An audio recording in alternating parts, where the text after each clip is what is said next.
Hai teman-teman semua, selamat berjumpa lagi di kanal ini. Dan selamat datang untuk kalian yang baru mengunjungi kanal cerita bergambar ini. Di sini kalian bisa mengikuti cerita-cerita sebagai hiburan dan pengetahuan. Dukung kanal ini dengan subscribe, share, like, dan komen, agar kami lebih bersemangat membagikan cerita-cerita untuk Anda. Kali ini kami akan menyajikan sebuah kisah, yaitu Kebo Iwe dan Gajah Mada. Selamat mengikuti. Pada sekitar tahun 1337 hingga 1343 Masehi, Bali dipimpin oleh raja bernama Sri Astasura Ratna Bumi Banten di Bedahulu. Beliau adalah adik dari Sri Tarunajaya yang menjadi raja sebelumnya, yakni penerus atau putra dari Sri Paduka Maharaja Batara Guru yang diangkat oleh Raja Majapahit, yaitu Prabu Jayanegara. Sehingga bila dirunut dari silsilah, Sri Astasura adalah keturunan Majapahit. Walaupun begitu, sikap Sri Astasura yang tak mau tunduk di bawah kekuasaan Majapahit menyulitkan Majapahit untuk melaksanakan ekspansinya. Sri Astasura beralasan Bali telah lebih dahulu berada dalam pengawasan Kerajaan Daha yang kemudian dikalahkan oleh Majapahit. Apalagi kala itu Bali dikawal oleh patih dan para menteri yang memiliki kesaktian tinggi, di antaranya Ki Pasunggrigis dan Patih Kebo Iwe. Dalam rapat di Majapahit yang diadakan oleh Ratu Tribuana Tunggadewi, yang dihadiri oleh para menteri dan patih Gajah Mada, diputuskan untuk melakukan penyerangan ke Bali, menangkap Sri Astasura. Tetapi sebelumnya, Kebo Iwe sebagai orang yang kuat dan sakti di Bali harus disingkirkan terlebih dahulu. Jalan yang ditempuh adalah tipu muslihat, seakan-akan Ratu Majapahit berniat hendak menjalin persahabatan dengan Sri Astasura dalam surat yang dibawa oleh patih Gajah Mada ke Bali. Keesokan harinya, berangkatlah Gajah Mada melalui lapangan Bubat, menyusuri pantai di pesisir desa Pejarakan dan Telagarong, Palu Ayam, Kapurancak, dan menyeberang lalu mendarat di pantai Jembrane. Kemudian ia berjalan kaki melalui pesisir Umebungkah, Seseh, Kadungayan, Kalahan, Tuban, dan terus ke Gumice. Dari Gumice, Gajah Mada berjalan ke utara menuju Sukewati. Gajah Mada dijemput oleh Ki Pasunggrigis. Ki Pasunggrigis adalah seorang mangku bumi yang diangkat oleh Raja Sri Astasura. Beliau tinggal di Tengkulak, dekat Bedulu. Gajah Mada langsung mengutarakan maksudnya untuk bertemu dengan Raja Sri Astasura atas perintah Ratu Tribuana Tunggadewi. Hati Ki Pasunggrigis amat risau dan bertanya-tanya, ada apakah gerangan mengingat seorang patih yang disegani di Nusantara ini datang ke Bali untuk menghadap raja? Setelah beberapa saat Gajah Mada menunggu di Karang Kepatihan, maka beliau diperkenankan menghadap Sri Astasura di Istana Bedulu. Di hadapan raja, Gajah Mada menyampaikan maksud kedatangannya dan menyerahkan surat dari Ratu Majapahit Tribuana Tunggadewi. Surat itu diterima oleh Sri Astasura yang isinya, hormat susuhunan Pukulun yang menaungi bumi Bali ini. Kami di Majapahit sebagai burung elang yang kepanasan berharap-harap hujan. Kami di sini sebagai burung tanda hasih yang selalu meratap pada waktu bulan tak bersinar. Tiada lain hanya Sri Susuhunanlah yang patut menaungi bumi ini dan patut dijunjung. Dari itu harapan kami, janganlah kiranya Paduka Tuan menyimpang dari tali persahabatan kita yang sudah erat sedari dulu. Kami risau karena menurut berita yang kami peroleh, konon Sri Susuhunan akan menyerang kekuasaan kami di Jawa. Jika sungguh kabar itu demikian, kami mohon sekali lagi agar penyerbuan Paduka terhadap kami diurungkan. Maksud kami tak lain dan tak bukan hanya berkawan saja dengan Sri Susuhunan di sini. Sekiranya maksud kami Paduka setuju, maka kami mohon kiranya Paduka sudi mengirimkan Ki Kebo Iwe, yakni patih Paduka yang masih jejaka ke Jawa bersama patih Gajah Mada. Maksud kami, ia akan kami nikahkan dengan putri lemah tulis yang sangat masyhur kecantikannya. Itulah kebaikan kami yang kami tunjukkan kepada Paduka untuk mempererat persahabatan di antara kita. Sekian hormat dari kami, Tribuana. Berbahagialah hati Sri Astasura membaca isi surat tersebut yang mengungkapkan kebaikan hati Ratu Majapahit. Patih Kebo Iwe meminta pendapat dan persetujuan Sri Astasura perihal dirinya itu sebelum memutuskan pergi ke Majapahit. Sri Astasura menyetujui tanpa curiga sedikit pun. Sebelum pergi ke Majapahit, Kebo Iwe pamit kepada Baginda dan melakukan persembahyangan di Pura Uluwatu untuk memohon kekuatan Sang Hyang Rudra. Sang Hyang Rudra mengabulkannya sehingga kekuatan dan kesaktian Kebo Iwe meningkat menjadi sangat luar biasa.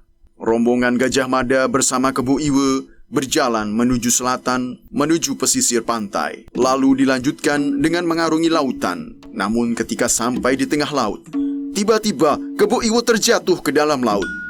Hal itu sebenarnya telah direncanakan oleh Gajah Mada untuk menyingkirkan Kebo Iwe.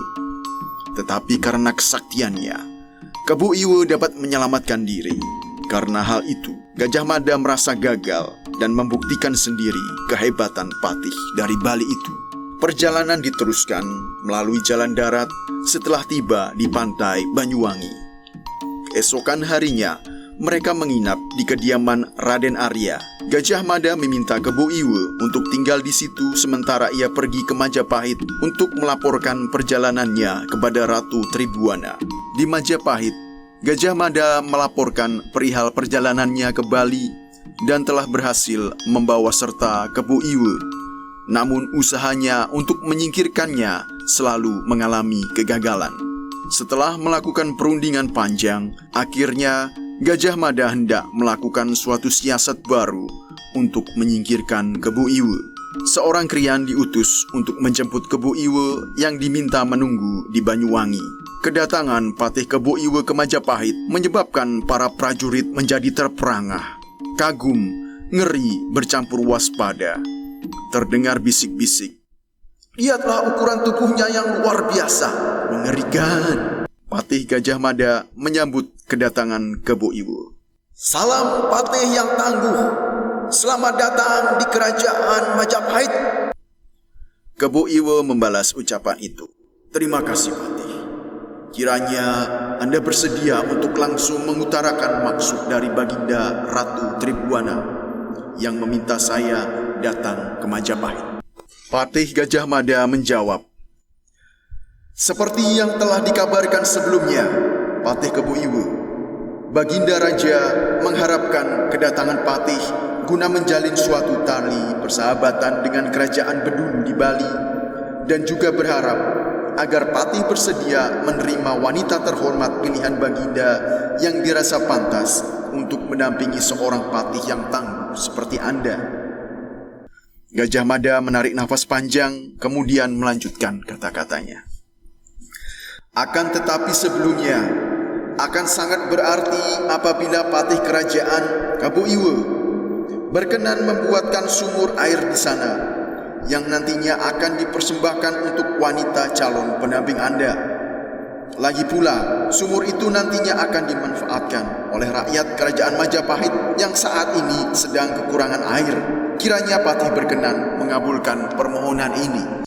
Kebo Iwe yang memiliki jiwa yang besar, jujur, sejenak mempertimbangkan permintaan tersebut, lalu memutuskan untuk memenuhi. Ia pun berkata, baiklah, biarkan kekuatanku ini kupergunakan untuk sesuatu yang menghadirkan berkat bagi orang banyak. Sebelum memulai pekerjaannya, Kebo Iwe memohon petunjuk Sang Hyang Widi. Dalam doanya, ia memohon agar apa yang ia lakukan menggambarkan kebesaran Sang Pencipta. Kebo Iwe mulai menggerakkan tangannya menggali tanah di tempat yang ditunjuk. Dalam waktu singkat, sumur besar itu telah terjadi cukup dalam, namun belum ada air yang keluar. Di bibir sumur, para prajurit Majapahit berkerumun dan memusatkan perhatian pada Gajah Mada seakan-akan menantikan suatu aba-aba. Tiba-tiba Gajah Mada berteriak, "Tembus dia dengan batu!" Seketika itu juga Para prajurit menimbun kembali sumur yang dibuat dengan batu, dengan Patih Kebo Iwe berada di dalamnya. Kebo Iwe terkejut dan berusaha menahan laju batu yang menghantamnya. Dengan cepat, lubang sumur itu telah tertimbun rapat dengan batu, mengubur seorang yang hebat di dalamnya. Patih Gajah Mada lalu berbicara kepada prajuritnya. Sungguh disayangkan, seorang prajurit besar seperti dia harus mengalami ini.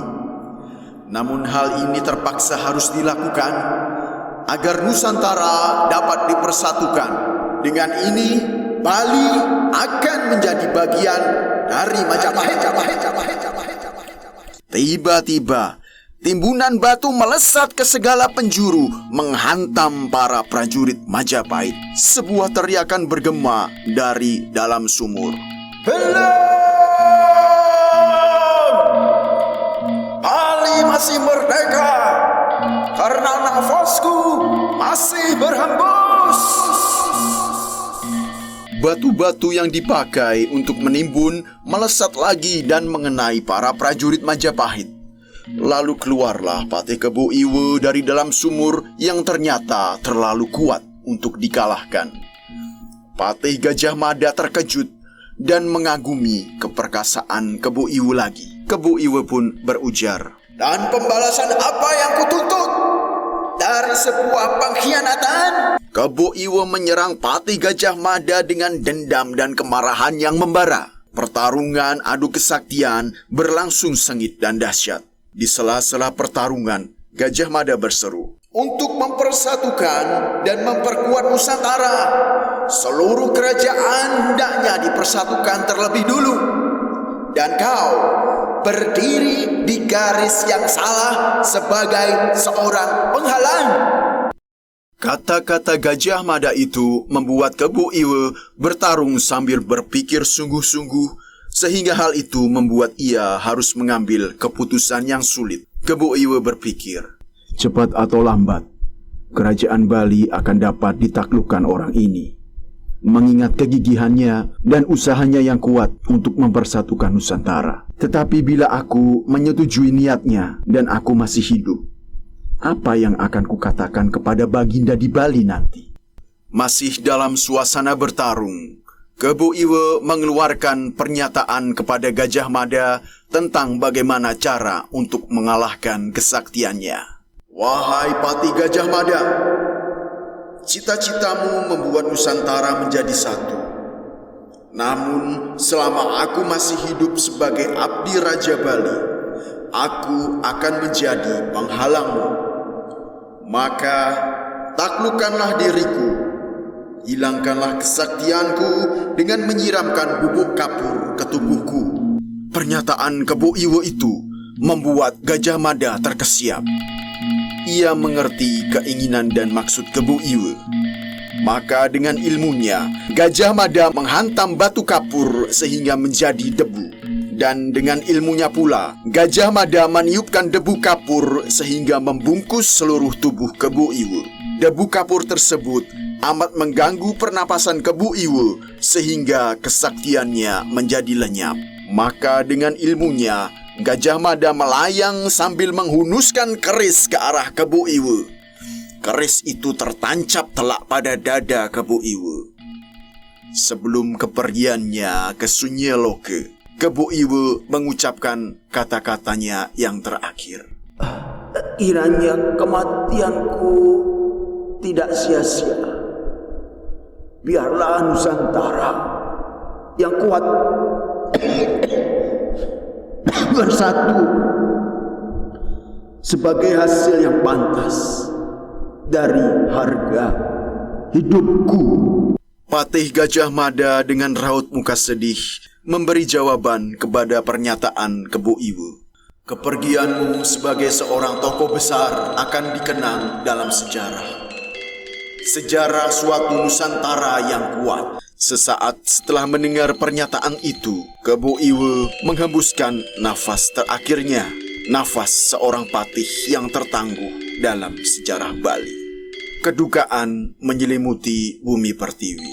Kebo Iwe memilih jalan kesatria dengan jalan membuka rahasia kelemahannya dengan satu pernyataannya yang tertulis dalam sebuah prasasti yang ada di Pulau Menjangan sebelah utara Gilimanuk dalam Pura Gajah Mada dan Kebo Iwa, yang berbunyi, "Wahai Kipatih Gajah Mada, kupersembahkan Pulau Bali ini kepadamu dengan utuh demi sebuah cita-citamu yang luhur mempersatukan Nusantara.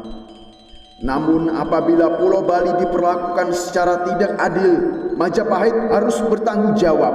Aku akan berontak dan menenggelamkan Majapahit sesuai dengan lumpur kapur sirih yang merupakan bubuk yang dulu kau siramkan dalam tubuhku, karena disitulah letak kelemahanku. Sekarang aku mengalah demi cita-citamu yang luhur." Demikianlah sobat semua, cerita tentang Kebo Iwa dan Gajah Mada. Semoga kalian terhibur, menarik pesan di balik cerita ini, dan semoga menjadi sumbangan bagi pelestarian budaya dan jati diri. Terus dukung kanal ini dengan like, subscribe, dan komen, agar kami lebih bersemangat membagikan cerita-cerita untuk Anda. Terima kasih banyak sudah menonton, sampai jumpa pada kisah berikutnya.